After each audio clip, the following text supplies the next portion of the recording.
Everyone, আমি চলো মামিকে একটা কোশ্চেন করব। মামি যদি অ্যান্সার দিতে পারে তাহলে তো ভালোই। মামি, 10 টাকায় 10টা লেবু পাওয়া যায়, তাহলে 10টা লেবুর দাম কত? 10 টাকায় 10টা লেবু পাওয়া যায়। 10 টাকায় 10টা লেবু পাওয়া যায়, তাহলে 10টা লেবুর দাম কত?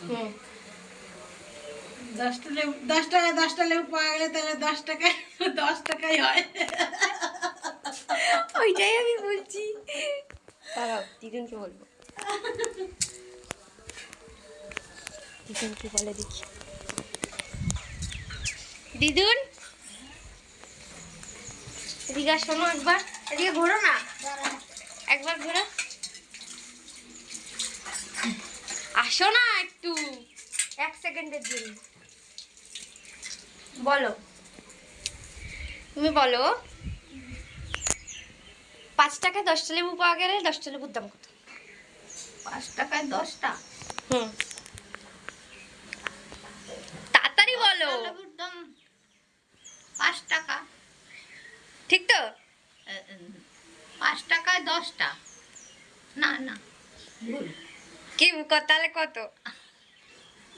তাহলে বলো কত, তো বলে যাও, কত বলবা তো? 5 টাকায় 10টা লেবু পাওয়া গেলে 10টা লেবুর দাম কত? জলদি জলদি জলদি। 5 টাকায় 10টা, আর 10টা লেবুর দাম 50 টাকা। আরে 5 টাকায় 10টা লেবু পাওয়া গেলে 10টা লেবুর দাম 5 টাকাই তো হয়। ভগবান, কি হয়ে গেছে? 5 টাকায় 10টা লেবু পাওয়া যাচ্ছে, তাহলে 10টা লেবুর দাম কত? 5 টাকা। 5 টাকা পারেনি। কি অবস্থা। ভিডিওটা ভালো লাগলে লাইক কমেন্ট শেয়ার করবে। টাটা।